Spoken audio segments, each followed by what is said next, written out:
At an event in Ohio on Thursday to drum up enthusiasm for his infrastructure plan, President Donald Trump said U.S. forces would be leaving Syria very soon, causing listeners both within and outside the government to wonder what on earth he was talking about. "By the way, we're knocking the hell out of ISIS," he said.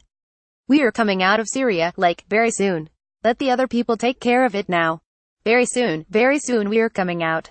We are going to have 100% of the caliphate, as they call it, sometimes referred to as land, taking it all back, quickly. But we are going to be coming out of there real soon." He followed up that bold promise by repeating his beloved claim that the U.S.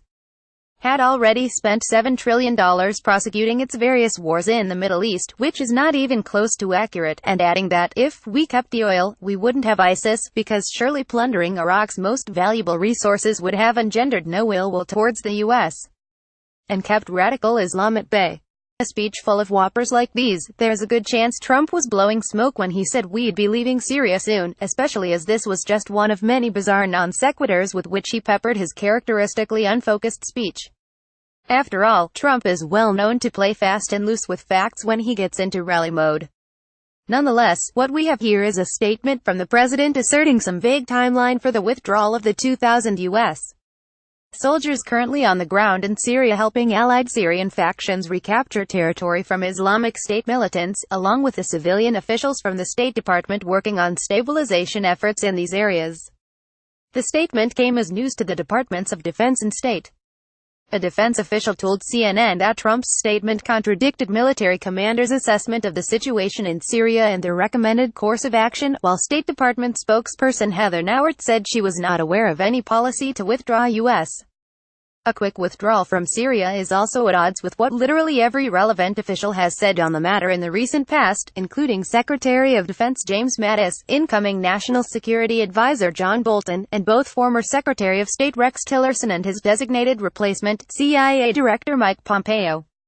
Within the past 2 months, both the State Department and the Pentagon have indicated that the administration envisions keeping U.S.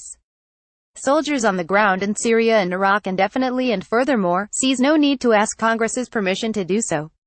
Meanwhile, if Bolton's fever dream of a full-on war with Iran comes true, Syria will doubtless be a theater in that war, as indeed it already has become for Iran and Israel. The most likely scenario, therefore, is that Trump was making an idle boast and that he has since received calls from his advisors explaining to him that actually, no, we're not leaving Syria soon and that it probably wasn't a great idea to say we were. It is hardly churlish to note that in doing so, Trump was contradicting his own dictum of never discussing his military plans in advance in doing the very thing for which he repeatedly lambasted President Barack Obama. Still, Trump is the commander-in-chief and if he orders the withdrawal of U.S. forces from Syria, withdraw they shall.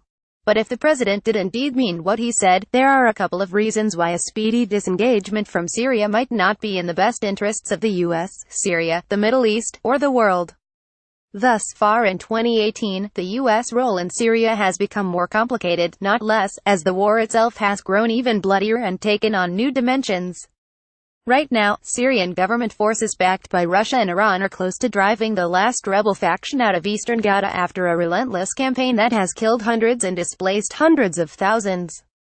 Turkey, meanwhile, continues to press its campaign against Kurdish militias in the north, which has pitted a NATO ally against one of the U.S.'s most reliable Syrian partners in the fight against ISIS. On top of the obvious risk of giving ISIS an opportunity to regroup, an abrupt American disengagement from Syria in the near future would leave the country at the mercy of everyone else who is still fighting over it. When Trump says he wants to let the other people take care of it now, the other people he is talking about are Bashar al-Assad, Recep Tayyip Erdogan, and Vladimir Putin, thuggish dictators united in their lack of regard for the lives and best interests of the Syrian people. Wars, Machiavelli wrote, begin when you will, but they do not end when you please. This is a lesson successive U.S. governments have learned, or rather, failed to learn, the hard way in the greater Middle East over nearly 2 decades. Much as Obama discovered that the wars in Afghanistan and Iraq were much harder to end than they had been to start, Trump may soon find that our involvement in Syria, regardless of its merits, is not easily reversed. The president would also do well to heed his own criticism of Obama's withdrawal from Iraq. Just because a foreign entanglement was ill-advised to begin with, that doesn't mean it can be brought to an end at any time without making things even worse.